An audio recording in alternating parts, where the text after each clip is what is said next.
that can supply us with the tools necessary to keep our government running smoothly and efficiently.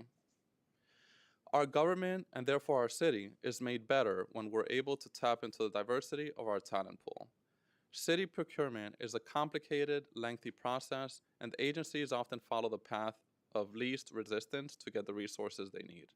It is for this reason that the city created the MWBE program, to address historical discrimination and to promote fairness. Without accurate data, it's hard to see how we can accomplish these goals.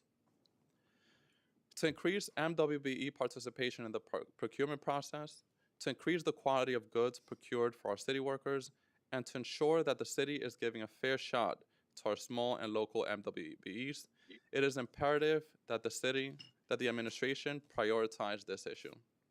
I look forward to hearing from the administration on how they intend to utilize the tools at their disposal to do just that. I'll now turn it over to Chair Lewis for your opening statement. Thank you, Chair Felice.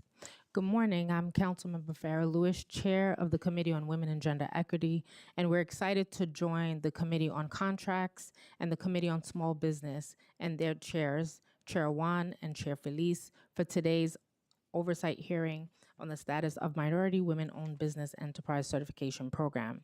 The MWBE certification program is a powerful tool that was developed to expand opportunities for minority and women entrepreneurs to access government contracts and grow their businesses. For too long, minority and women-owned businesses have faced systemic barriers to success. MWBEs are powerful engines of growth. They create jobs, stimulate investments, and contribute positively to the local economy. Supporting these businesses is a sound economic policy that benefits everyone in our community. By ensuring these businesses have a seat at the table, we are building a more equitable and more resilient economic future for New York City. Unfortunately, persistent inequities exist in city contracting with MWBEs. In FY24, just 6% of overall city contract value, which includes prime contracts and purchase orders, went to MWBEs.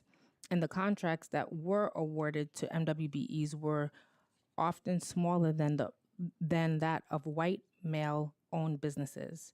On average, dollar value of a business contract with a white male-owned business was more than 6 times greater than an MWBE contract. On top of that, contracts are later than they've ever been in the city, registering nearly 3 in 4 contracts awarded to MWBE as late. Clearly, there is more work to be done to level the playing field for MWBEs. Our city must do better to serve our diverse community and the businesses that contribute to our vibrant economy. So today we'll hear from the administration and we'll ask, how can the city increase the use of MWBEs and ensure that MWBEs have access to higher value contracts? By strengthening the MWBE program, we are not just helping a group of businesses, we are building a more resilient, equitable, and prosperous future for all. I would like to thank members of the Committee on Women and Gender Equity who have joined us today. I would also like to thank committee staff, Julia Goldschmidt-Pinkham, Katie Selena, and Ali Stouffer, as well as my own staff, Daniel Heredia and Shubha Mishra, for their work on today's hearing. I would also like to recognize Councilmember Caban, and I will now pass it back to Chair Juan. Thank you so much, Councilmember Chair Lewis. I'll now turn the floor to Councilmember Hanif to say a few words about her intro 1076. Thank you, Chairs Oswald, Juan, and Lewis for convening today's important oversight hearing and for including my bill, Intro 1076, on the agenda. I'm proud that 15 of my colleagues have already signed on as co-sponsors, and I want to extend special thanks to Contracts Chair Juan, Consumer and Worker Protection Chair Menon, and Small Business Chair Oswald Feliz for their leadership and support. Intro 1076 takes an essential step forward toward ensuring the Middle Eastern and North African-owned businesses can finally be considered for the city's Minority and Women-Owned Business Enterprise, the MWBE program. The bill requires the city's next MWBE disparity study to determine whether MENA-owned businesses are underrepresented in city contracting. If a disparity is found, they would become eligible for MWBE certification, opening access to the very opportunities this program was designed to address. I've heard directly from MENA small business owners, from grocers and restaurants to construction firms and creative studios who want nothing more than a fair chance to compete, yet feel invisible under the current system. Their experiences aren't captured in city data, leaving them shut out of MWBE certification and the contract opportunities that could help them grow. MENA Americans are currently classified as white under the US Census, an outdated categorization rooted in a complicated history of racial classification. But this label does not reflect the lived realities of discrimination many in the MENA community face in housing, employment, and daily life. Last year, the city announced a record-breaking $6 billion in spending with MWBE firms, yet MENA businesses remain unseen in this data because they are grouped under white. Their participation cannot be measured, their barriers cannot be identified, and their exclusion goes unaddressed. Intro 1076 is fundamentally about data accuracy. When the city misclassifies an entire community, it cannot design fair policy or close real disparities. This bill ensures we collect the data to understand MENA participation and, if needed, to act. To be clear, MWBE eligibility for MENA-owned businesses would occur only if a disparity is documented. If it is, they would receive distinct contracting goals, just as Black-owned, Latino-owned, Asian-owned, and Native American-owned businesses do now. They would not compete against these groups for the same goals. They would simply be recognized as a community with its own distinct needs. Since this bill was introduced, Governor Hochul signed Senate Bill S6584B, sponsored by Senator Mike Gianaris and Assemblymember Jessica Gonzalez Rojas, requiring state agencies to separately collect demographic data for white, Middle Eastern, and North African groups. This is a major step forward for data equity at the state level. Intro 1076 builds on that momentum by ensuring New York City also collects accurate data to inform fair and effective policy solutions. For far too long, MENA communities have been misclassified and overlooked, denied equal access to contracting opportunities that help businesses grow and participate fully in our local economy. Ending this exclusion is long overdue. Let's be the council that rights this injustice and ensures MENA communities are finally recognized, counted, and included in our city's MWBE program. Thank you. Back to you, Chair One. Now I'll turn it over to our committee counsel to administer the oath. Thank you, Chair. Alex Polinoff, Senior Counsel. Will all members of the administration testifying or providing answers to questions today please raise your right hands? Do you swear or affirm to tell the truth, the whole truth, and nothing but the truth in your testimony today, and to respond honestly to council member questions? I do. Thank you very much. You may begin when ready. Thank you. And good morning to the council and committee chairs Juan, Lewis, and Velez. My name is Dwight Flynn, and I serve as First Deputy Chief Business Diversity Officer for the City of New York. It is a pleasure to engage with you all on our shared commitment to the advancement of the city's MWBE program and the health of our overall MWBE community. As someone who served a significant portion of my professional career advancing MWBE programming at the state level, I'm honored to be here representing the administration. Chief Business Diversity Officer Michael J. Gardner sends his regrets as he could not be here today due to his participation in the state's annual MWBE Forum in Albany, which was scheduled months in advance. Considering our shared commitments towards continuous programmatic and policy improvements to the city's MWB's program, I am also here to share some of the great work we've collectively produced over the past 3 years, as well as provide answers to council committee questions. As such, I'd like to preface that my intent today is to solely respond to the council committee questions we have received prior to today's hearing. However, my office would be more than happy to schedule a briefing with your offices to discuss potential questions raised subsequent to this testimony. Since fiscal 23, the mayor's first full year in office, we've achieved key MWBE successes and meaningful accomplishments. Our program's fiscal 25 successes has put us on track to meet the mayor's fiscal 26 year-end goal of awarding $25 billion in MWBE contracts via all procurement dollars spent by city and city-affiliated agencies by the end of December of this year, fully 6 months ahead of schedule. Moreover, our record for fiscal 25 MWBE outcomes are a progression of key achievements over the last 3 years. They include 3 straight fiscal years of over $6 billion in total city MWBE contracts, with fiscal 25 being $6.9 billion, which is a record for any year. 2 straight fiscal years of over 30% MWBE utilization among LL1 agencies, fiscal 25 being 36%, yet another record, and up from 23% in fiscal 22. Fiscal 25 LL1 MWBE contract awards of $2.2 billion, a 39% increase, up from $1.6 billion the prior fiscal year, again for the first time in history.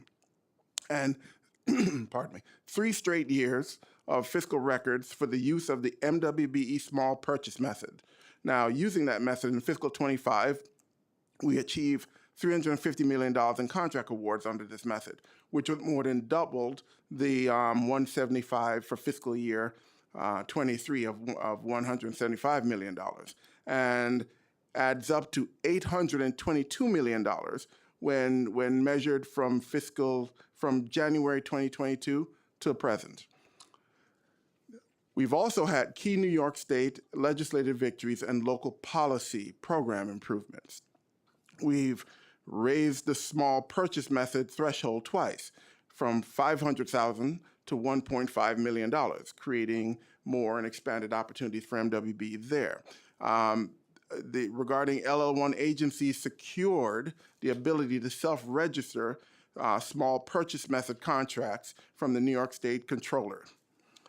Executive Order 26 and 34 better aligned MWBE programs and provided agency guidance on the creation of potentially more equitable contracting opportunities wherever practicable, and secured funding, the administration secured funding for an integrated technology solution platform to better measure city MWBE performance in a near real-time manner. As well as we have established weekly ComStat meetings with the various agencies to review agencies' MWBE data and performance. The upshot of all of this is that since January of 2022, the city has awarded a record $24 billion in MWBE contracts to MWBEs, the most nationally of any program of its kind. Now, turning now to the legislation attached to today's hearing. Council members Hanif's bill, Intro 1076, seeks to add Middle East and North African MENA Americans as an additional eligible category to the definition of minority groups in the city's Minority and Women-Owned Business Program.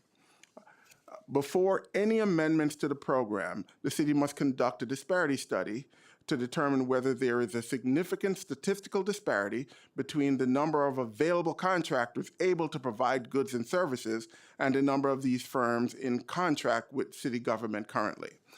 SBS is already conducting an updated disparity study that, for the first time, includes an analysis of MENA businesses with the goal of completion by the end of 2025. As part of this study, SBS conducted outreach to business owners in Little Yemen, Astoria, Bay Ridge, and briefed business serving organization in MENA communities. We look forward to completing the study and continuing conversations with the council on ways to support MENA-owned businesses throughout our existing capacity building and technical assistance resources available to all small businesses. We recognize that there is more work to be done, yet we remain appreciative of the leadership of the administration, our oversight agency principals, and the collective commitment of the city and city-affiliated agencies whose efforts have been the driving force behind the city's MWBE achievements. Thank you. Now, if I can take a few minutes to directly respond to the questions that was proposed to the administration, I'd like to do so and read it into the record. Okay. Thank you.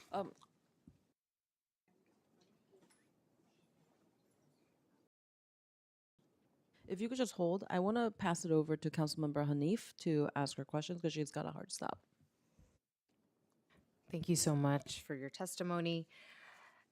Can you share if SBS is tracking how many Middle Eastern and North African-owned businesses are operating in New York City?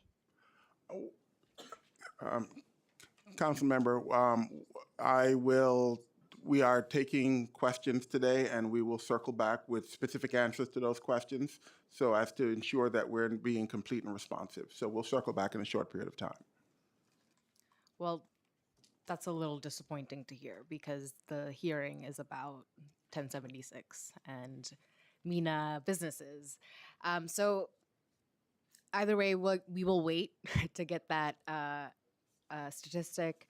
If 1076 passes, how would SBS implement the requirements to include MENA-owned businesses? Again, those conversations, we're happy to have those conversations with you and your staff regarding specific concerns you may have on implementation or scope. And we're happy to set up a meeting and schedule one in a short period of time. I mean, that would be great. It was only recently that I learned that SBS is collecting data from the MENA community. And this bill has been introduced for quite some time now, and I was very disappointed to learn that we weren't added to the conversation.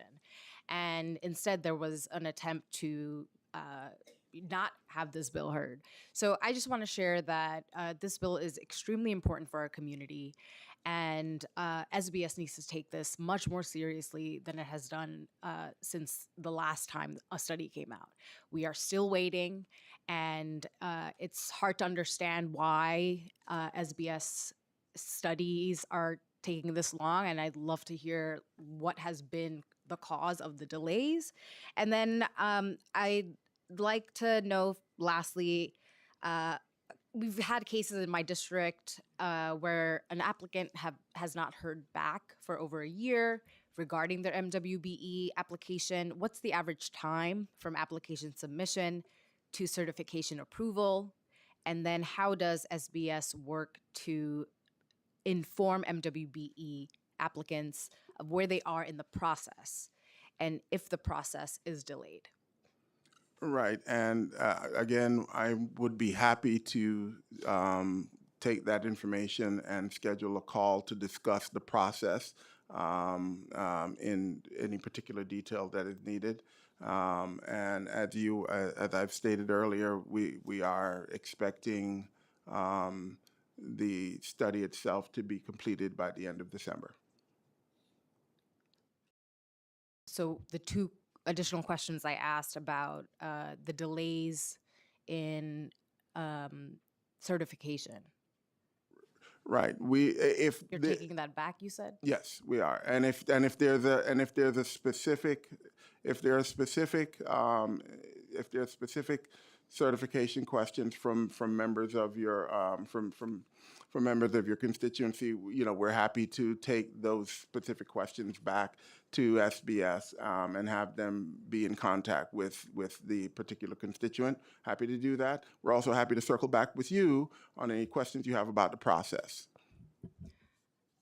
Again, I was under the impression that in this hearing, we would learn a little bit more about how the MWBE certification works. So asking for an average time of when certification takes place, I think is one of the basic questions, and where they are in the process and how SBS is supporting them. So disappointed, but not surprised. I will pass it back to Councilmember One.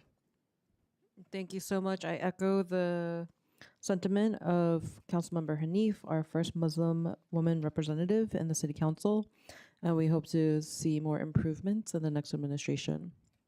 You can return to answering the questions that we had sent as courtesy before the hearing. You are not limited to only answering those questions. You are here for an oversight hearing, so you will have to answer other questions from all of us. But go ahead. Thank you. The questions regarding the number of certified MWBEs at the fiscal 25, that number is 11,382. The breakdown by ethnicity of that number would be Black-owned 33%, Asian-owned 22%, Hispanic-owned 18%, Native American 0.14%, and non-minority women-owned 26%. MWB utilization in city contracting, again, in fiscal 25, again, there was $2.2 billion of MWBE awards made to LL1 agencies. The overall MWBE utilization or percentage of as it was 36%, which is up from 31% the prior year in fiscal 24. The breakdown of those numbers, again, were Black-owned, 17.6%, Asian-owned, 44%, Hispanic-owned, 14.8%, Native American-owned, 0.01%, and non-minority women-owned, 23.6%. There was a question regarding progress towards the $60 billion by 2030. The city remains and is on track to meet the $60 billion in contract award by fiscal 2030. The administration set interim targets of $25 billion by the end of 2020, fiscal 26, and $60 billion by the end of fiscal 30. As of Q1 of fiscal 26, the city is awarded approximately $24 billion in contract awards to MWBEs, and the city expects to exceed the $25 billion goal by year's end. Emergency contract awards to MWBEs in 25. Well, there was a total, in terms of using that method, there was a total of 107 contracts awarded, of which MWBEs received 93 of those. That was roughly 86.9%, totaling roughly 9,371,000. And to non-MWBEs that were awarded, there were 14 contracts, roughly 13.1%, and that totaled a bit more than $125 million for a total of the 107 contracts total in dollar value, $134,682,851. There was another question regarding the percentage of MWBE contracts registered late. Now, MOX evaluates timeliness based on the registration within 30 days of the contract start. So for instance, the total MWBE small purchase method awards were roughly 1,145 contracts that were registered. Retroactive in that number were roughly 338 of them, about 29%. Retroactive more than 30 days, 66. So of the 1,145, there was roughly 66 contracts that were retroactive, meaning more than 30 days in this instance. Okay, let's stop here so that we can go through section by section. Okay. Because instead of going back, I think we should just talk about each section of the data that you're talking about. So for the total certified firms, you're saying that we certified 11,382. As of the end of 25. Yes. And in the city of New York, how many firms total are registered with the city of New York? I imagine probably hundreds of thousands. Yeah, I mean, we will circle back with you on this specific number. on that specific number for that specific question? Because that already is too little. 11,382 firms for the city of New York that has a $118 billion budget. 30% of that is going to contracting. That is an abysmal amount of money that is being, our taxpayer dollars go straight back into the hands of white people. Well, I can say that all that come in terms of MWBEs that potential MWBEs looking to be certified, those applications are taken in and processed. But if you have a specific question regarding that specific number relative to the larger number, we're happy to consider it and provide you with a response. Yeah, we're going to have to get certifications up for all of the MWBEs, but especially for looking at your breakdown of certified firms, there's more non-minority, so white women-owned firms, 26%, than Asian-owned and Hispanic-owned and Native American-owned that are certified. So you're going to have to get the certification numbers up so that we actually have people of color who are also certified, not just white women. Right. The goal is to certify all eligible that are ready and willing and that are apply and that meet the qualifications. And as again, we are always happy to have discussions with this. So We're always happy to have discussions with this committee to on any specific questions you may have on any specific group. So can you help me understand how many people applied to become certified MWBE? Because I want to know how many rejections you've had. And that's a question I will circle back with you on specifically on that answer. So you don't know how many people are applying?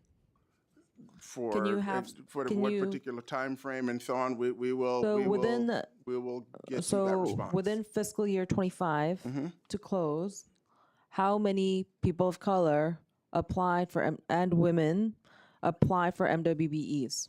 Because I want to know how many you're rejecting and why you're rejecting them. What's causing them to not qualify? And if we're only having a few thousand people apply to become MWBE certified with the city of New York, that is a disservice to our city. We need to make sure that we are helping minorities become certified. One point that you just brought up, in terms of denials for 25, it was 39. So you deny 39%. 39 39 people? Yeah, 39 applicants. So that means that we only had really 11,400 something people apply for the entire fiscal year to become an MWBE certified with the city of New York. I mean, this is the vendor pool itself. It's not 11,000 applying that 'Cause- year.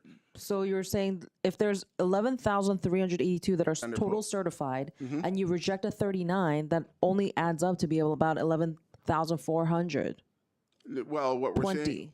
saying is of the applicants, of those that are certified, gone through the process, been accepted. You have at the end of fiscal 25, 11,382, right? In that time frame, there were applicants that came in, some of which were denied, and that number was 39. Right. So are you seeing a pattern of the denials? Why are you denying these people? We wanted to have only 11,382 firms that are minority owned and women owned in the city of New York for our applicant pool is abysmal and it's a disgrace. So we need to get that number up and we have to figure out why even out of the 39 that did apply, why they were rejected. We're clearly happy to work with the committee to improve and to socialize in any meaningful way to the community the MWB opportunities that are available from being certified. And being certified is based on one's ability to meet the eligibility criteria. And we're happy to work with this committee and to circle back in a short period of time. So what is the SPS team doing for MWBEs as well as MOX MWBEs to get certifications up for people of color? How are we doing our outreach to make sure that small business owners who are minorities, that they're aware that they can become certified? How are you making it easier? Because I've gone through this process with small businesses in my district. It is not easy. There isn't language access. You're not translating any of these forms into Spanish or Chinese or Korean. It's extremely difficult for them to understand the portal. So what are you doing to make sure that minorities can actually access the certification? we're clearly willing to work with not only other city agencies, and we do, but also with the city council here to improve MWBE awareness or potential MWBE awareness of certification opportunities. We have borough-based forums that we do, and many outreach events that SBS does do, not only by themselves but with other agencies and with other oversight. So we're happy to circle back on a comprehensive response of the various outreach activities that the administration has on a regular basis to encourage potential MWBEs to get certified and to help them understand what the certification process entails. So how many events are you doing per month?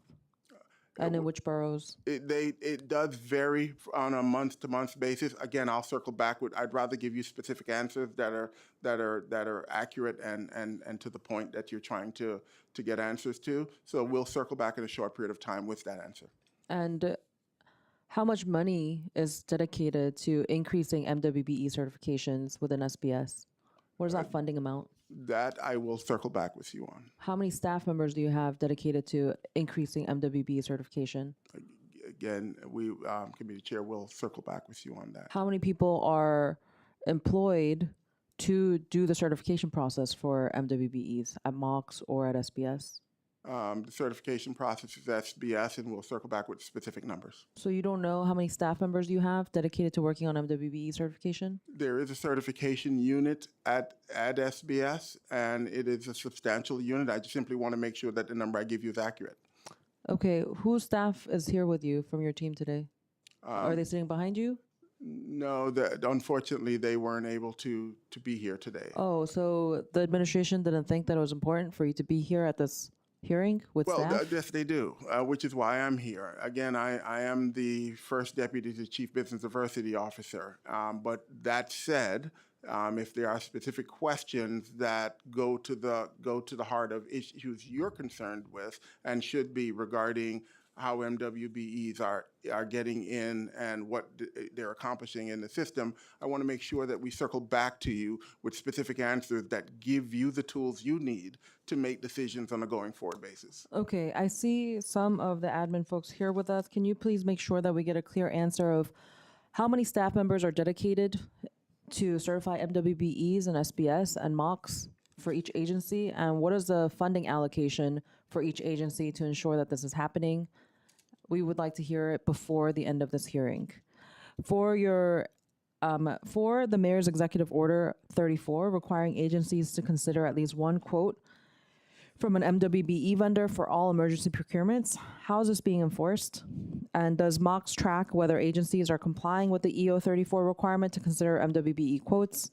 For emergency contracts where MWBE vendors are not selected, are agencies required to document the reasons why? I believe the answer is yes, but what I will do also is circle back with the specific mechanism on which that response happens between the agencies and MOX in terms of just how they track the various types of procurement methods. Okay, so your answer is yes, that you are following the mayor's executive order on the record, that you are considering at least one quote from an MWBE vendor for all emergency procurements, for every single one that has happened in the last 4 years. My response is that following the mayor's executive order is policy for the city, and I will circle back regarding the actual performance by circling back to MOX and getting back to you in a short period of time. Okay, we will have to know on the record that the answer is yes, that you had considered at least one quote for each MWBE vendor for every single emergency procurement, because that is not what we have seen from our past hearings, as well as when we have pulled all the contracts, as well as what we've discussed before. And for emergency contracts where MWBE vendors were not selected, did the agencies produce documentation on why those MWBEs did not qualify? For each and every, well, in terms of an omnibus, what I will have to do is circle back with you regarding regarding the responses that that are provided by Mox on this issue, this specific question. Okay, because from the hearings that we've had within the last 4 years, MWBEs were not selected, they were not given quotes, and they were given no documentation on why they were not selected for emergency procurement. Understood. And we will circle back with you shortly just to ensure that our response gets to the heart of the matter. Okay, I'm gonna pass it over to Councilmember Lewis to ask follow-up questions. Thank you, Chair Juan.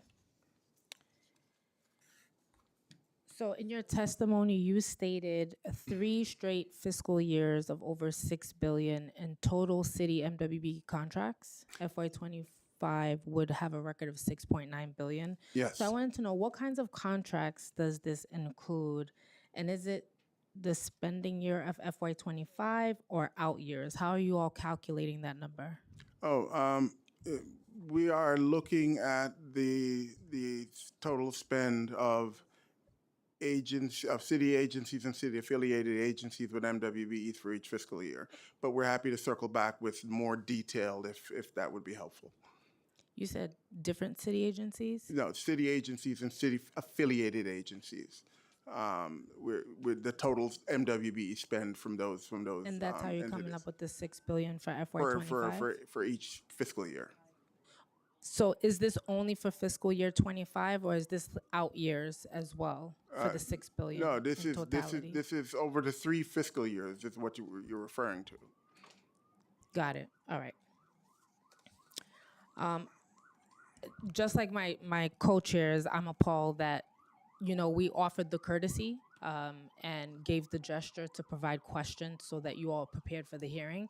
And for me, it's just completely ludicrous and unacceptable that you would just come here today as the first deputy to say that you're going to answer questions that was provided and not be able to answer additional questions. I'm going to proceed with asking my questions for the record because you hold a huge leadership role in your agency and you should be able to answer these questions.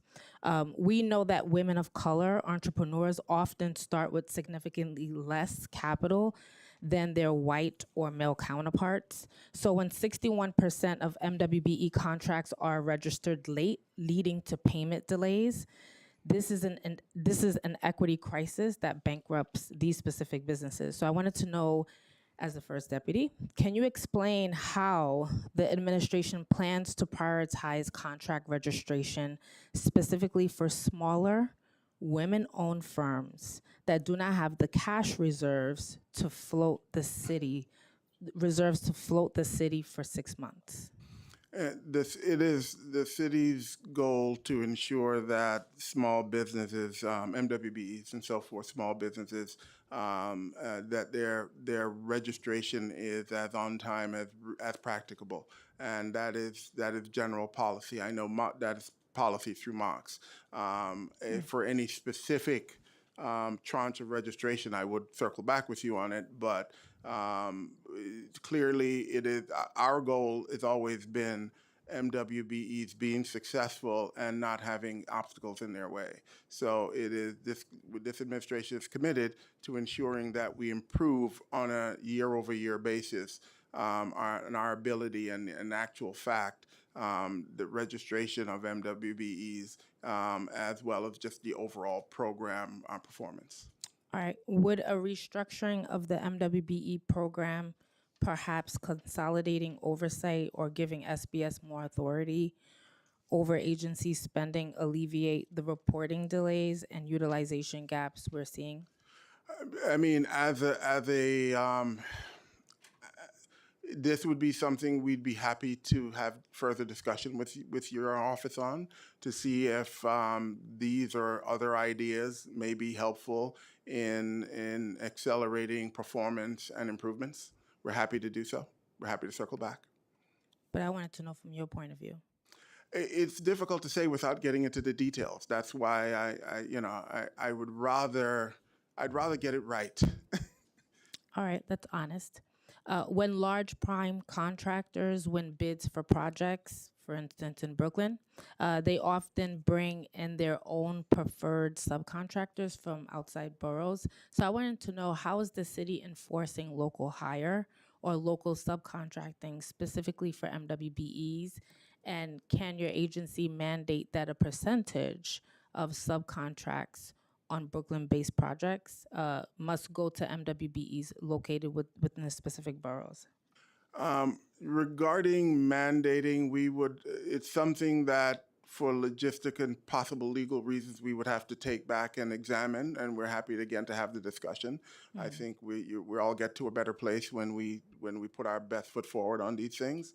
But in terms of the commitment to local businesses, let's say, right?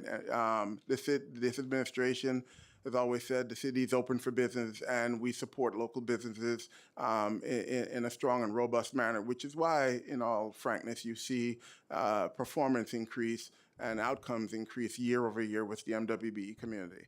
So yes, we will continue to do that, and we're happy to circle back with you on specific ideas you may have that may improve the outcomes. All right. For construction and trade vendors in my district, the cost of insurance and bonding required for city contracts is often the primary barrier to entry, even more so than certification. So I wanted to know, while we have the contract financing loan fund, what is being done to subsidize or assist with bonding capacity, specifically for smaller MWBEs in the outer boroughs who cannot afford the upfront premiums required for bid? But while I can say that I would like to and will circle back with you on this. I can tell you that the SBS has technical assistance that includes bonding support and so forth, and that one of the things we certainly want to do is ensure that our small businesses and MWBEs are interfacing with the agencies for information richness purposes, so that they themselves can benefit from these programs, which, as you pointed out, is helpful for small businesses when they're taking on these projects. This is my last question. In central Brooklyn specifically, and some of those businesses are here today, many Caribbean and immigrant-owned businesses operate effectively, but rely heavily on cash transactions or older banking models, which disqualifies them from city contracts that require rigorous digital trails. Beyond standard loan applications, what specific technical assistance programs are you running to help Caribbean and minority-owned businesses to modernize their financial back end so that so that they are audit ready for the city procurement? Well, I would like to get back to you what the specific programs are, so that I give you a complete list for you can review. Is this something that you all have been thinking about? The various oversight may likely are, but let me circle back, because then I can give you a more accurate answer. Have you all heard of this before? Is this a theme or a trend? Yeah, we've heard various communities have sort of expressed the various needs they have within the program. But my concern is ensuring that when we respond to you, it's accurate and useful for your purposes. So we'll circle back. Thank you. And we've also been joined by council members Zhuang and Vernikoff. I'm going to pass it back now to Chair Wan. Thank you so much. I'm going to now pass it over to Chair Felice for his questions.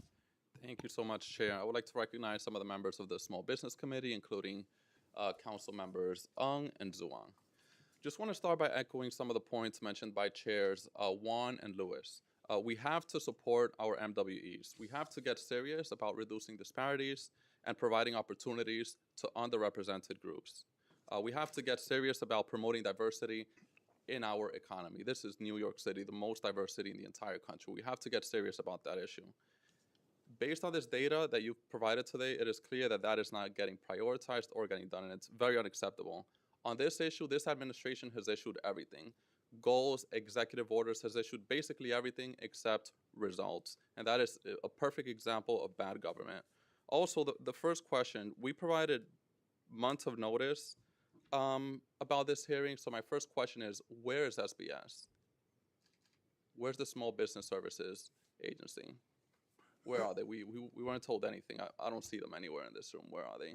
Yeah, pardon me, council member chair, the SBS commissioner could not be here today, wanted to be, but could not be here today. And again, if you have specific questions for any of the oversight, whether it's MOX, SBS, or just the administration, we're happy to circle back. Yeah, we provided months of notice about this hearing, and simply not showing up, very unacceptable. And I think that says a lot about how serious this administration is about this issue. So I guess a few questions. I'll ask some general background questions related to the MWBE process. Just for general background information and for the record, talk to us about the MWBE process. How can one become certified? What's the process like, and how long could it take to get certified? I mean, I'm happy to circle back with the specific answers that you're looking for. Generally speaking, certification is for any certification is always based on the eligibility criteria, whether or not one meets them. But we can circle back with the verbiage on the specific details. I would also like to recognize council members Vernikov and Krishnan who have joined. Once a business becomes certified, what are processes that must be followed to compete for a city contract? Again, because it may vary somewhat, I'd rather circle back with you with specific response as to any of those nuances, so that you have information in front of you that you can use in an actionable way. How lengthy can these applications be? Are we talking about 10 pages, 20 pages of information that you must provide to compete for a contract? I mean, it likely varies, but we'll circle back with you with a more comprehensive response. What outreach is done to make sure businesses are aware of opportunities with the city? If any outreach at all? I mean, the city does borough-based outreach events. We do get stuff done and build your business with New York campaigns, all for small business and specifically MWBEs. But we're happy to circle back with you with a more comprehensive response of the various types of outreach to the MWBE communities and what they're entailed and what they're intended to accomplish. Out of all the contracts, what are some of the industries that the city has awarded most of the contracts to? Are we talking about the food industry, the education industry, technology, construction? I mean, again, we're happy to you can, if you look at some of the responses given today about how fiscal 25 was sort of broken down, we're happy to circle back with you on the industry level basis, which is what you're asking about. So we can circle back with that specific information. What is the average time from application submission to certification approval? I'm sorry, I didn't hear that. Could you repeat it? What's the average time from the time one applies to the time one is approved for a specific certification? Oh, to get certified, the average time? We'll circle back with you on that. Do we know if there's a backlog? I am not aware of one, but we'll circle back with you on that. How many certified MWBEs have ever been awarded a city contract, ever? I want to make sure you get if you could just give us a ballpark if you don't have the specifics. well, the thing is that'll vary over time. So I'd rather give you an answer that's accurate so that you're basically looking at accurate information. Right, but do we have a ballpark even through 2020, end of 2025? Any information on that? We recognize that that number would vary. So I'm going to circle back with you if you'd indulge me. So I think it's very clear that this administration came with very little to no information about this issue. And I think that shows a lot about how seriously all of the agencies under this administration are taking this issue related to MWBEs. Not only the lack of information, but also the lack of results on this issue. A few more questions. Hopefully we can get some answers. Can MWBEs certified at the state apply to participate in the program? There is a fast track process between the two of them, where one is certified with one and then seek certification with the other, and it accelerates the process. It's not guaranteed, but it does. But we can get back to you with the specifics on that issue. What information is available to businesses seeking assistance with certification, and also what does outreach look like to inform businesses of this information related to certification? The city, specifically SBS, has a number of technical assistance programs that are geared to assist MWBEs, and we're happy to give you a comprehensive list of those and categorize them for you, so that for your own edification and also for sharing and socializing with constituents. Has SBS or any agency or the agency that you're with received any feedback regarding the certification process? If yes, what has that feedback been? Have they received any feedback regarding the process itself? Regarding the certification process, but also regarding the application process to I apply mean, for a contract. they collect data on a continuous basis.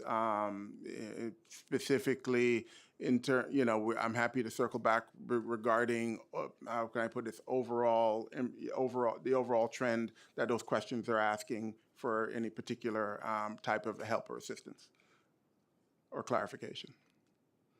Is there any information that stands out, that anything that you've heard from the small business community regarding the application process? I mean, obviously, every business that comes in wants to be certified, and that's a great thing.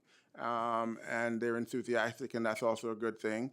And we are tracking. The city tracks their performances in terms of those that are certified and those that aren't, and why. But I'm happy to circle back with general trends, just so that this committee can better understand what the interactions have been. Thank you. I would like to recognize Councilmember Stevens, who has joined. Any improvements that have been made based on the feedback that we've received from the small business community? Improvements in terms to of the certification process, or to the process related to applying for a contract with the city? The leadership are always looking for and listening to and to the extent practicable, acting on and opportunities to improve the process. I'm happy to circle back on specific instances of that, so that you'll have a comprehensive list to review regarding steps that have been taken. Yeah, so again, I'll pause here with the questions, but we provided months of notice. We've been chatting about this hearing since the summer. This administration has come with very little to no information about the data that we've been requesting for months, and that is unacceptable. And again, I think that shows the seriousness that we're giving to this issue. I'll pass it back to Chair Wan. Thank you so much, Chair Felice. I do echo the sentiment that it is a disgrace that the agencies are not here. I want to go back to some of the data that you had provided. I am seeing discrepancies. So for Checkbook NYC, it says that overall MWBE spending for fiscal year 25 is 11.5% of an overall contract spending, not 36%. That's a huge discrepancy that you're stating in your testimony. So can you explain this discrepancy? Well, why is there such a large gap? I can't. I thought you said checkbook. I can't speak to checkbook right now. But Checkbook is a transparency tool that the I know. Comptroller's office uses, I and know. I can actually pull the contracts and read through them and quantify how they got to 11.5. But I cannot seem to find how to quantify 36%. No, I understand. What I was trying to say is that this $2.2 billion based on LL1 city agencies spend for MWBEs is the number that we've come up to for fiscal 25. That includes just those items that would be allowable under LL1 procurements, which would exclude certain items. It excludes things like goods over $1 million. It excludes other items. If you were excluding contracts, your number would not be higher; it would be lower. But we're happy to circle back with you regarding the specific distinctions between those Yes, two. if your calculation was excluding contracts because of LL, then it would not be a higher number of 36% instead of 11.5%, which is what the Comptroller's office is reporting. Right. With justifications by the evidence of the existing contracts. No, we're happy to So take a look your at response both. makes no sense. We're happy to take a look at both and circle back with you with what the distinction is between the two. Okay, so it is on record that you are testifying for 36% for FY25 for overall MWBE spending, whereas all we can find on record is 11.5%. Yeah, it's 36%. That's a huge discrepancy, over 20%. Yeah, and we'll circle back with you. We'll take a look at it and circle back. For 80 to 90% of the questions that we've asked you, all you keep on saying is, I'll circle back with you. You have no staff with you from your office, and the other agencies are not here. Similarly, checkbook says $1.7 billion of contract spending went to MWBE in fiscal year 25, not $2.2 billion that you're stating in the testimony. So can you help me understand the discrepancy there? We'll take a look at it and circle back. Are you inflating the number by $1 billion almost? No, but we will take a look at it and circle back. What do you mean by circle back? Are you going to send me the contracts to justify how you're getting to 2.2 instead of 1.7? We're going to look at both. We'll look at checkbook and the sources you're looking at, and we'll circle back with the distinction. So you're going to send me the contracts of how the difference is being made up by We $1 billion? We will circle back with a response as to what we see the differences are. You said in your testimony that you're going to have the next disparity study completed by end of calendar year 2025. So we're in mid-November 2025. That leaves you a month and a half. So are you saying on record that the mayor's office and you will issue an executive order to update the MWBE utilization goal before this administration wraps December 31st, 2025? What we're saying is that the study will be completed. It's slated to be completed by the end of this year, and we will circle back regarding the findings and the data. Are you going to publish it and make it public so that the good people of New York City can read this study? Once we have reviewed the data itself and the conclusions, we'll circle back on what the process will be for socialization. So are you going to publish it? Circle back. Meaning, What does this mean? You keep on saying circling back. I'll be specific. Meaning that for me, I can't tell you specifically what will be published and shared, but we'll circle back and discuss what will be published and shared once we've completed the study and taken a look at it. Okay, I guess the council needs to update this law to make sure that publishing publicly is part of this study. All right. So moving on to contracting financial loans for MWBEs that applied for contract financial loans in fiscal year 25, how many loans were approved and what was the total dollar value? And what is the average loan amount? How many loans were denied and what were the reasons behind the denials? Are you asking regarding a specific agency? I'm sorry. The question's a bit broad. For the financial loans for all of the agencies, for any MWBE who has applied for the contract financial loan. Okay, well, if you're referring to a specific loan, we're happy to circle back with you on that. So you don't have an answer? For the specific loan, no. Not without examining the data first.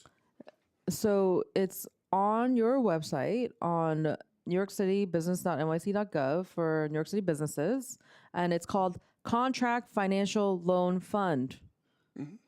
Get the funds you need to take on city contracts, loan eligibility, have an operating business. Be seeking financing as a prime or subcontractor towards a contract with a city or a city-funded entity. This is an SBS. Mm-hmm.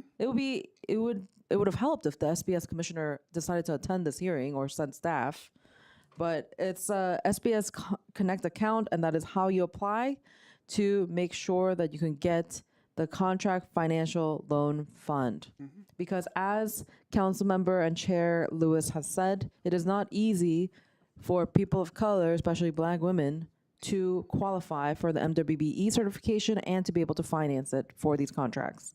Yeah, we agree that we certainly understand and agree that there is it's often a barrier to entry, financing, and SBS does provide a number of technical tools and financial assistance. And with that specific loan fund, we'll circle back.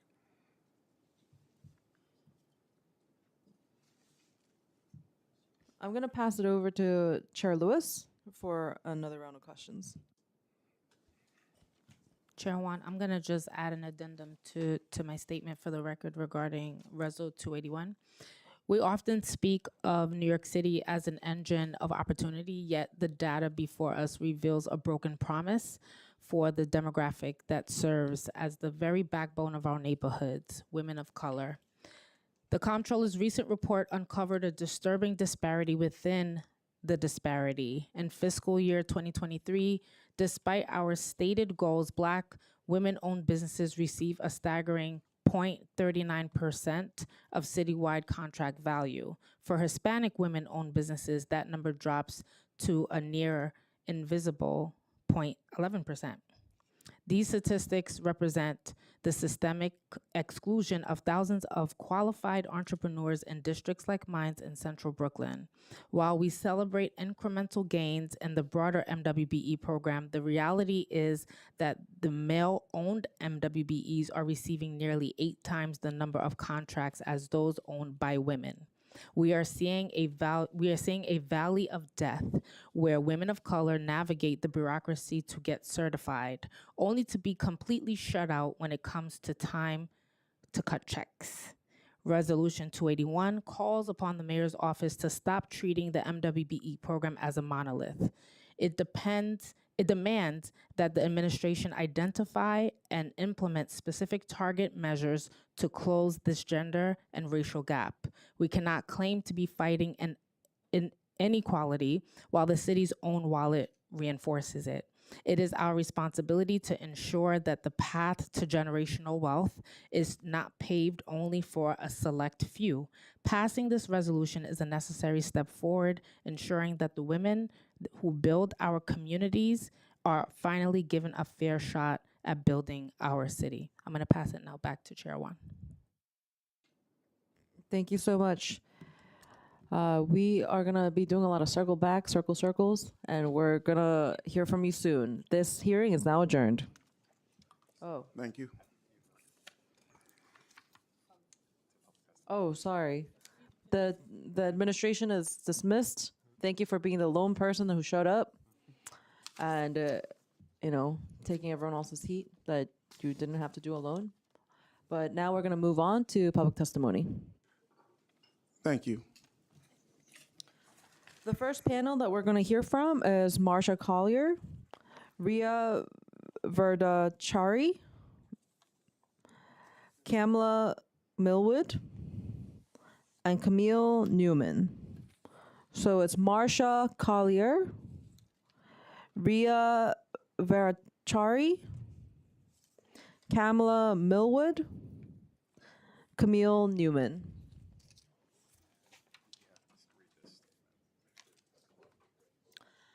I now open for hearing for public testimony. I remind members of the public that this is a government proceeding and that decorum shall be observed at all times.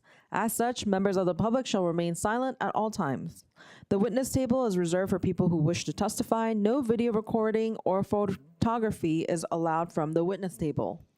Further, members of the public may not present audio or video recordings as testimony, but may submit transcripts of such recordings to the Sergeant at Arms for inclusion in the hearing record. If you wish to speak at today's hearing, please fill out an appearance card with the Sergeant at Arms and wait to be recognized. When recognized, you will have 2 or 3 minutes to speak on today's oversight topic.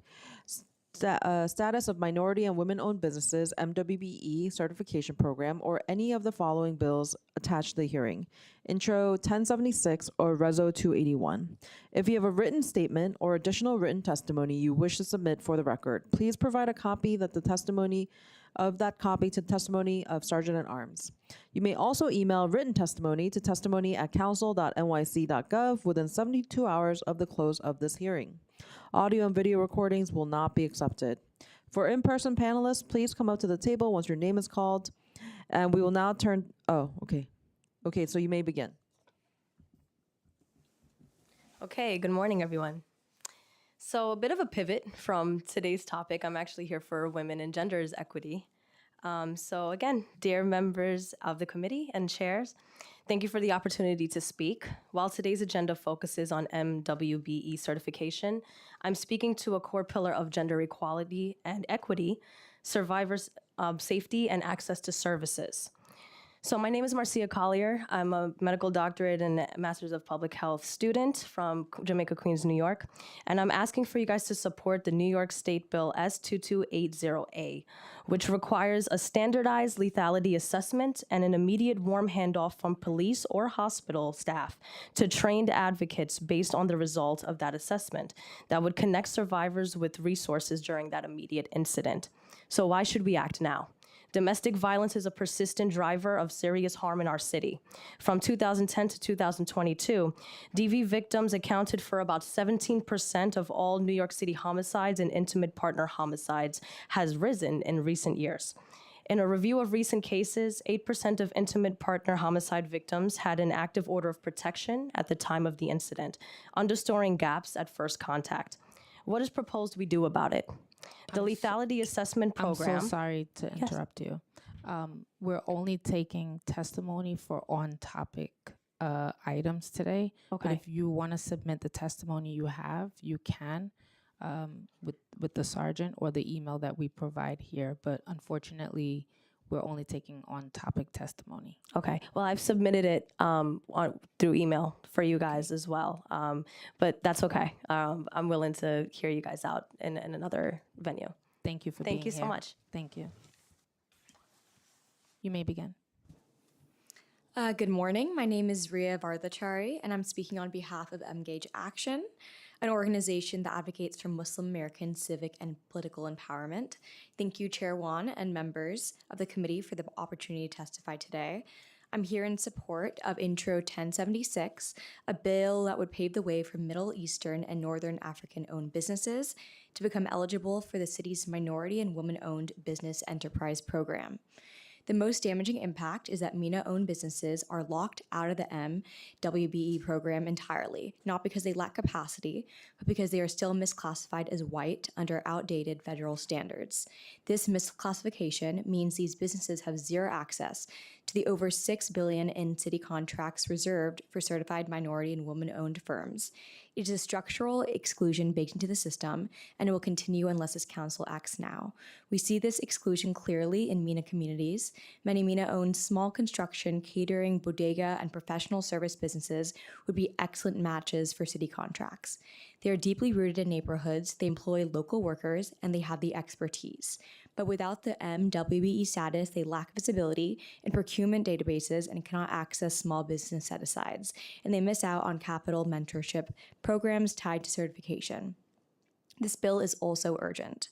The next MWBE disparity study is approaching, and if MENA businesses are not included now, they will be excluded for another full study cycle, likely several years. We urge the Council to pass Intro 1076 so this critical study captures the reality facing these communities.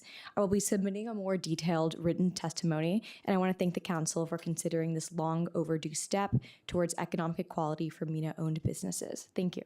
Thank you. You may begin.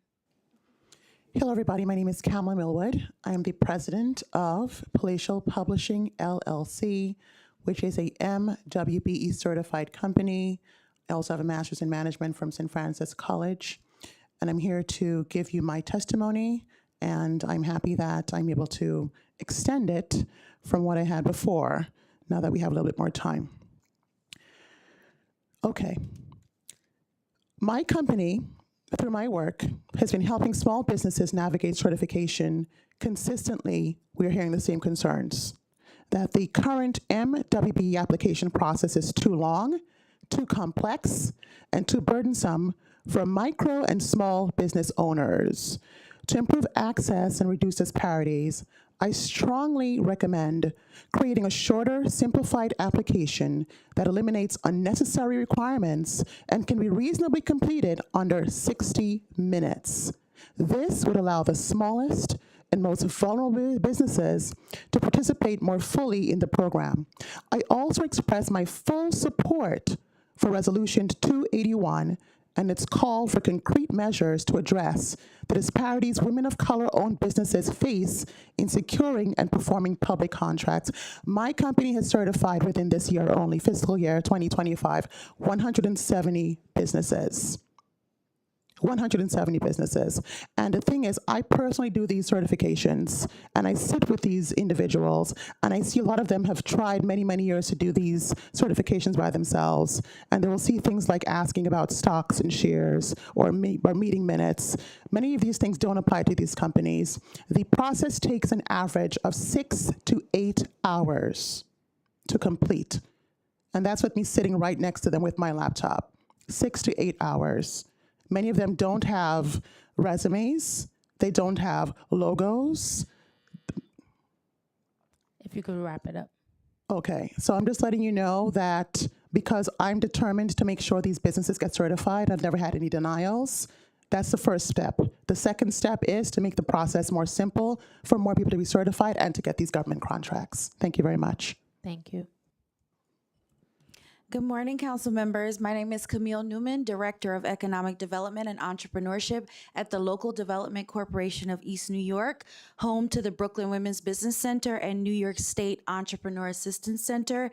Every week, we encourage entrepreneurs to pursue MWBE certification, but what we see is business owners spend months navigating a difficult process only to receive no new business once they're certified. For the smaller MWBEs we serve, the city's procurement system is simply not built for their stage of growth. Opportunities are too large, too complex, or too hard to find. Access is a barrier, but capacity is another. Even firms under $500,000 in annual revenue struggle with working capital, cash flow gaps, and long payment delays that make city contracting risky for the smallest MWBEs.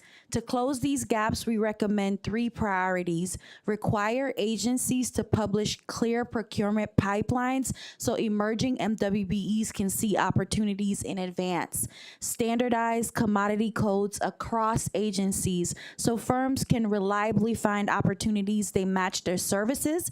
Track first contract metrics and explore bonus evaluation points for agencies that award contracts to emerging MWBEs under $500,000 in revenue.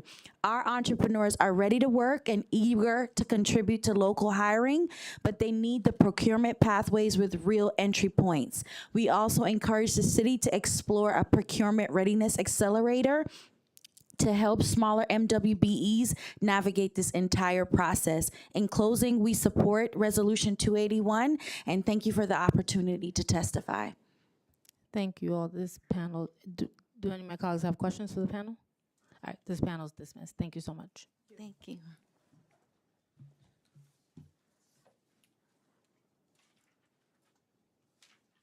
Please forgive me if I butcher your name. Ariarat El Rawi. Okay, you may come forward. Musa Naji. Okay. Donatella Craig. And Stephen Bari. Thank you. You may begin. Sure. Members of the committee, good afternoon. Welcome, or thank you for having me. My name is Arad El Rawi. I'm the owner and proprietor of Cafe Little Armenia in Greenpoint. I'm here today to speak on behalf of 1076. As you know, my parents were Armenian immigrants that came to this country from Iraq, so they were already, twice burdened, coming over here and trying to start a business and trying to do something like that. I opened my own business after my father also had a business too. And what I do see, I see a lot of people represented. And I mean, I spent 30 years in the business. So for me to have that kind of input and insight before I opened my restaurant was already great. But the troubles that I faced going into it, I sure wish that there was a little more help or a little more recognition, something that I could have done that would have certainly helped me, to overcome some of the barriers. It's not easy, to open a restaurant and to go through procuring a lease and then, all the little things that you need to do to gain something like that, you know. And as I said, I think we live in one of the best cities in the world, and there's so much representation of so many different things in here. And one thing I do see, I see a lot of Middle Eastern food, and sometimes I see Greek food and Mediterranean, and I never really saw the banner of Armenian food. Like, I don't know if we were represented in that way. When I first moved back to New York 20-some years ago, my friend had opened a Korean restaurant, and I remember before I opened my Armenian restaurant, I spoke to her about it, and she said, you know, Irat, she said, 20-some years ago when I opened Moim, she said, you didn't see that many Korean restaurants. You saw a lot of Asian restaurants and different things, but you really see the banner of Korean restaurants around outside of Koreatown.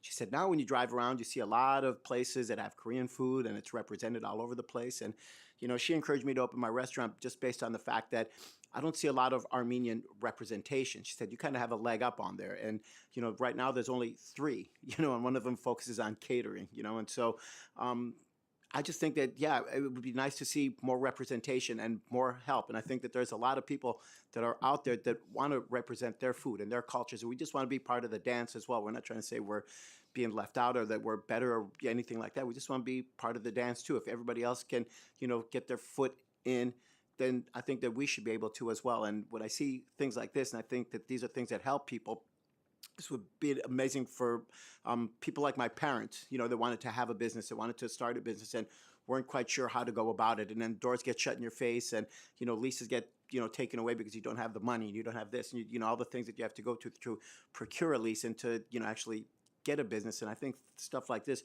really helps because, as I said, we're not living in Akron, Ohio. We're not living in a different state. We live in New York City, you know, and there's so much representation of so many cultures, and that's what makes our city so great.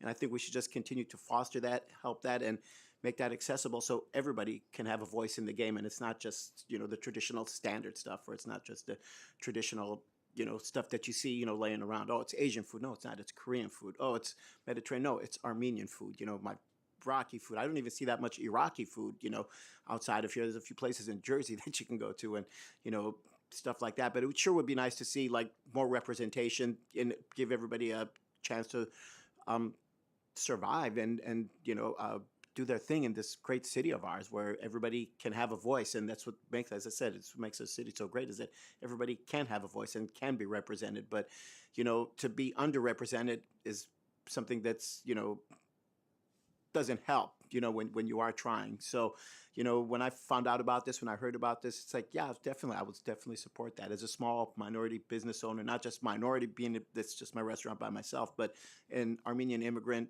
Iraqi, you know, business owner, you know, that's like, yeah, that checks enough boxes, you know, for me to want to come in and, you know, just kind of stand up and, you know, do the right thing, I think. So it would be just nice to see better representation and, you know, put us in the game. And that's all kind of all we're asking, you know.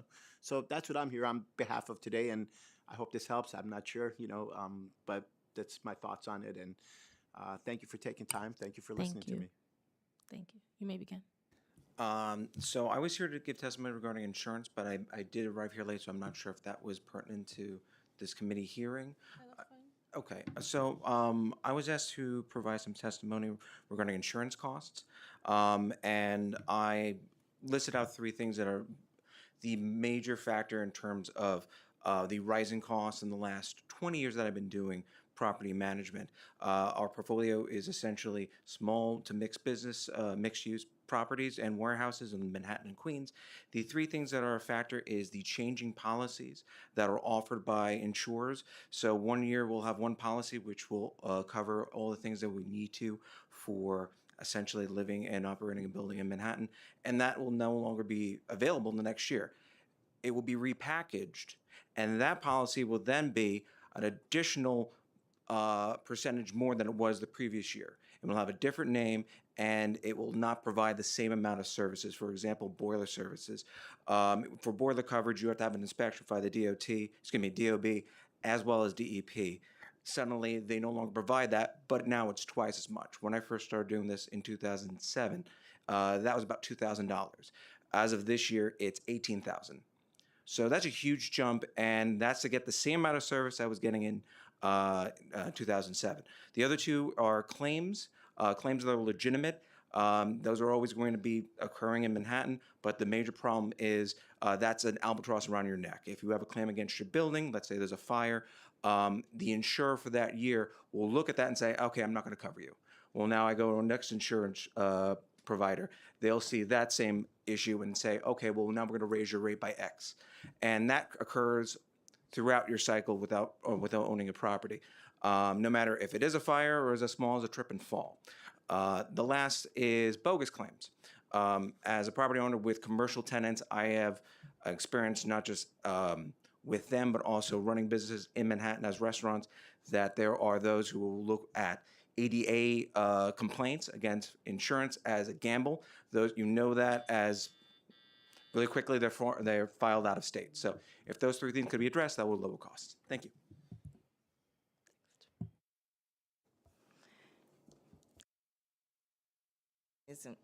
Okay, is it on? Sorry. Councilmember Farah, Chair Committee, thank you. My name is Donatella C., a founder and CEO of My Hungry World, Inc., a minority and woman-owned small business based in District 43, proudly serving entrepreneurs, families, and emerging enterprises across Brooklyn and the entire city. I'm grateful for the opportunity to testify today in full support of strengthening the MWBE program in strong alignment with Resolution 281. Why am I here? I'm here today as a Black woman business owner, a survivor of domestic violence, rebuilding her life through entrepreneurship, a small business advocate who helped more than 70,000 families facing housing instability, a consultant who has helped generate $4.3 million in funding for small businesses nationwide, and a proud participant, in New York's economic ecosystem who believes deeply in the promise of the MWBE program. I'm also here because, like thousands of women of color in New York City, I have personally experienced the very barriers that today's hearing seeks to address. The disparities are real and the data proves it. The committee report for today's hearing confirms what many of us have lived. Women of color remain the least likely to obtain, sustain, and scale through public contracts. Some of the most striking data, which was mentioned earlier, only 1.03% of contract value member MWBE participants went to women of color. Black women-owned firms received just 0.39%. Hispanic women-owned firms, 0.11%. Only 20% of certified MWBEs received any contracts in FY24. The average MWBE contract is valued at just 11% of non-certified firms' contract value. Emergency procurement excluded MWBEs almost entirely, with less than 4% of emergency dollars reaching us. The statistics are not abstract. They translate to real consequences for my clients, my community, and my own business. My MWBE journey. If you could wrap it up in 60 seconds. Okay. For years, I've supported the MWBE. I've been to Albany. I recently had the pleasure of meeting Francilla Wilkins Rahim and Melva Wilson. They're in the top 1% of MWBE certified businesses. Wilkins has $900 million on her platform. For me, this is really imperative, the disparities that we're facing. And to speak to your point earlier today, I have my contract along with 9 others in the process. Part of the problem is if you go to the portal, the links that are in the actual program, which requires 34 to 37 documents to answer your question from earlier, you are given 2 months to complete the process. I'm currently, with my small businesses, averaging a little less than a week to complete. But the minute you submit, it is a 90 to 120-day delay, it says, before someone reaches out to you. The links between city, state, which most people don't understand that MWBE is a city certification and a state certification, is different. You also have the ability to do the addendums for New York, New Jersey Port Authority and the Small Business Services, which is the city. The various support desks, which they do have, they don't know anything about each other and they don't communicate. Thank you. You may begin.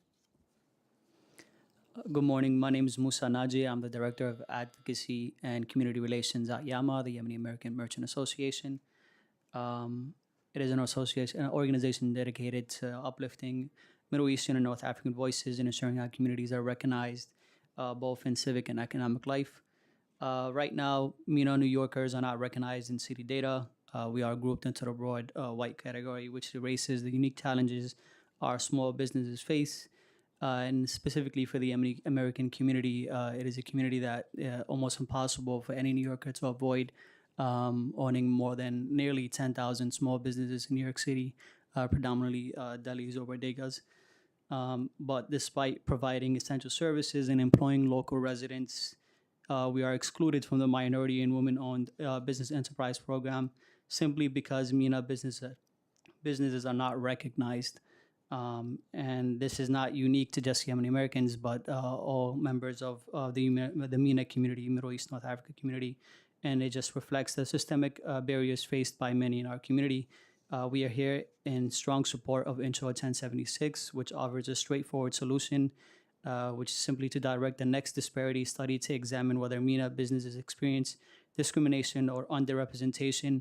And based on what we've seen and heard earlier from the First Deputy, I think it is crucial for this Intro 1076 to pass because there's a lack of communication from the administration on what is being done and how exactly they're collecting the data from the MENA communities, which is why Intro 1076 needs to pass to ensure that the next disparity study is actually taking these examinations from MENA communities and not just claiming that they're doing it without any results or proof of where they're collecting this information.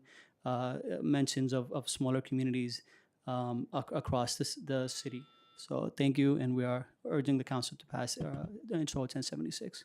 Thank you so much. I want to acknowledge Councilmember Lynn Schulman, who has joined us on Zoom. And our last in-person panelist is Christopher Leon Johnson.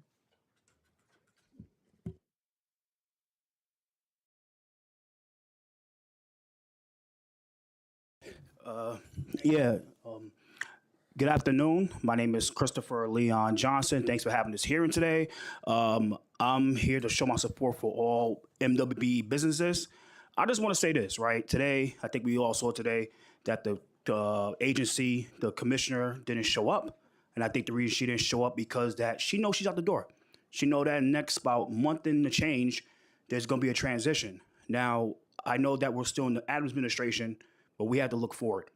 And I believe that this committee itself should be working with the Madani administration, transition committee, to preserve Adams' vision of making sure that black businesses still have the same amount of volume of contracts in his administration.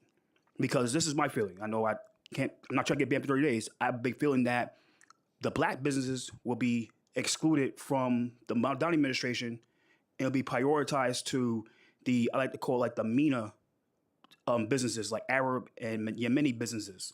So I'm calling the city council to really make sure that the black businesses are preserved in the Madani administration, while we have to make sure that the Muslims and the Arabs businesses are preserved. I understand that, but black businesses should be prioritized too. They should get the same fair share. They should get treated correctly. It should be no nepotism going on with Madani's administration prioritizing Arab Muslim businesses and downplaying and excluding all the black businesses.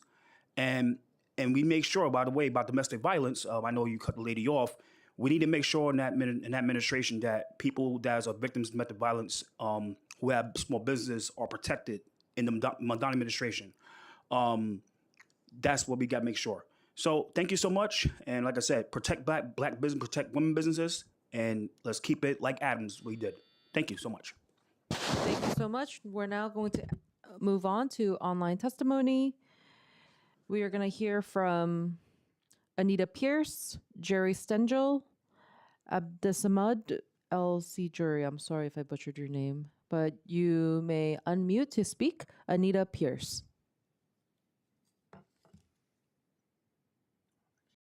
You may begin. Okay, thank you very much. Good morning, city members, and thank you for the opportunity to speak. My name is Abdel Samad. I am a Moroccan American from Morocco, a founder and executive director of Al Yajori Association, a non-profit that serves immigrants and including Middle Easterns and North Africans and many other communities through education, economic opportunity, and language access programs. And we strongly support Intro 1076. Today, MENA New Yorkers are still classified as white due to outdated federal standards, even though our communities are linguistically, ethically, and culturally distinct. Because of the misclassification, MENA-owned nonprofits and business like ours cannot qualify for the CDM WBE program, despite facing real barriers to capital, contracting, discrimination, and economic mobility. As a nonprofit founded, run, and serving MENA and immigrant families, We see it daily how exclusion from MWBE limits access to resources and restricts the ability of our community to compete fairly. Mina owned interpretation services, child care providers, small contractors, community programs, and social service organization are naturally fit for the city contracts, but remain locked out simply because the city has no accurate category for them. Intro 1076 is urgent. We urge the council to pass it by December 18th stated meeting so the MENA New Yorkers can finally be recognized and included in economic opportunities that already support so many others. Thank you for your time and listening. And my full written testimony has been submitted for the record. Thank you so much. Our next online testimony is by Jerry Stengel. You may begin. Jerry, you can Thank you go for the off mute. opportunity to testify today. My name is Jerry Stengel. I'm CEO and president of Ventuneer and the author of The Impact of Women-Owned Businesses. And it's a national survey, and I don't know that it's as relevant as the testimony that has preceded me. So I'm going to give back my time. You have the written notes so that if you want to see and read about the national numbers, you have that available to you.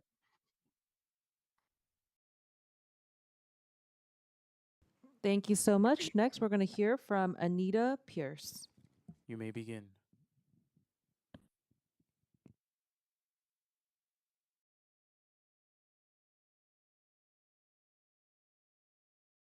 I am a proud Brooklyn, Brownsville native and the founder of 11375. As a certified New York City and New York State MWBE, for more than a decade, I have supported specifically small and micro businesses under $250,000. And my journey is rooted in community. I began as a client of the LDC Corporation of East New York and currently serve as a business advisor within their Women's Business Center and also the EAC Center, supporting entrepreneurs as they navigate the very system that I once struggled with. As an alum of the Goldman Sachs 10,000 Small Business and a coach of Columbia University CU Grow program, across the work, I have supported specific businesses to help them navigate through this specific process. And throughout the work, we consider ourselves specifically in supporting businesses, entrepreneurs, and to help them to win contracts. And so in support of Resolution 281, some of the key outcomes that we are currently focusing on is the important step that will address the disparities faced by women business owners. And I respectfully recommend the following specific outcomes. The first deals with creating the right size contracting opportunities for micro businesses and defining micro businesses or scopes under $250,000 that will allow them to be able to take advantage of the opportunity to be able to grow and scale. The other thing deals specifically with establishing a standardized post-certification support system. A lot of the work that we are engaged in at the LDC deals just with that, not just the onboarding process, but the post-certification, which provides. Thank you for your testimony. Time has expired.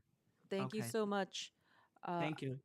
Is there anyone else on Zoom that has not testified that wants to testify? Otherwise, we are going to adjourn this hearing.